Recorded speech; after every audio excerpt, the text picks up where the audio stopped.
Ration card ഉടമകളുടെ biometric mustering നടത്തുന്നതിന് സർക്കാർ നിശ്ചയിച്ച സമയപരിധിയിൽ വലഞ്ഞ റേഷൻ വ്യാപാരികളും കാർഡ് ഉടമകളും മറ്റ് സംസ്ഥാനങ്ങളിൽ മാസങ്ങൾക്ക് മുൻപ് തന്നെ ആധാർ മസ്റ്ററിംഗ് ആരംഭിച്ചിരുന്നുവെങ്കിലും ഫെബ്രുവരി അവസാന വാരത്തോടെയാണ് സംസ്ഥാനം നടപടികളിലേക്ക് കടന്നത്.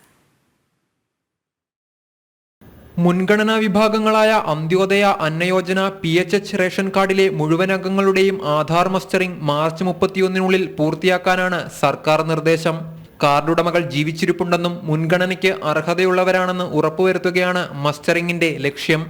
എന്നാൽ കനത്ത ചൂടും പരീക്ഷാക്കാലവും ഒരുമിച്ചെത്തുന്നതിനാൽ സമയപരിധിക്കുള്ളിൽ മസ്റ്ററിംഗ് പൂർത്തിയാക്കാൻ ബുദ്ധിമുട്ടാണെന്നാണ് വ്യാപാരികൾ പറയുന്നത്.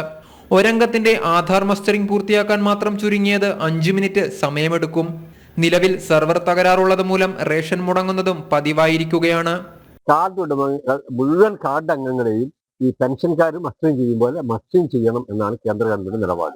ഈ നിലപാട് ഒരു കൊല്ലത്തായി തുടങ്ങിയിട്ടെങ്കിലും കേരളത്തിൽ ഇത് തുടങ്ങിയിട്ട് ഈ മാസം കൊണ്ട് തീർക്കണമെന്നാണ്. ഇത് മാർച്ച് 31-നുള്ളിൽ തീർക്കണമെന്നാണ്. ഞങ്ങൾ ഇതിനെതിരല്ല. ഞങ്ങൾ സ്വാധീനിക്കുക നടത്താതെ വലിയ പ്രയാസമാണ്. പ്രത്യേകിച്ച് SSLC പരീക്ഷ, പിന്നെ ചൂട്, 15-ാം തീയതി നോമ്പ് തുടങ്ങിയാൽ ഈ കാര്യങ്ങളൊക്കെ തന്നെ കണക്കിലെടുത്ത് അതിനൊരു സാവകാശം തന്ന് ഒരു ഗൈഡ് ലൈൻ തന്ന് റേഷൻ കടകൾക്ക് ലീവ് കൊടുത്ത് റേഷൻ വ്യാപാരികൾക്ക് എന്തെങ്കിലും ഒരു ഓണോറിയം കൊടുത്ത് അതല്ലെങ്കിൽ ജനങ്ങളിൽ നിന്ന് ഒരു 10 രൂപ ഒരു കാർഡിന് വാങ്ങാനുള്ള അനുമതി കൊടുത്ത് ഈ കാര്യങ്ങൾ നടത്തണമെന്നാണ് എനിക്ക് പറയാനുള്ളത്. മസ്റ്ററിംഗ് നടത്തുന്നതിനുള്ള സമയപരിധി നീട്ടണമെന്നാണ് വ്യാപാരികളുടെ ആവശ്യം. വിവിധ ആവശ്യങ്ങൾ ഉന്നയിച്ചുകൊണ്ട് മാർച്ച് 7-ന് സംസ്ഥാന വ്യാപകമായി റേഷൻ കടകൾ അടച്ചിടാൻ തീരുമാനിച്ചിരിക്കുകയാണ് റേഷൻ വ്യാപാരികളുടെ സംഘടനകൾ. ജനം, കോഴിക്കോട്.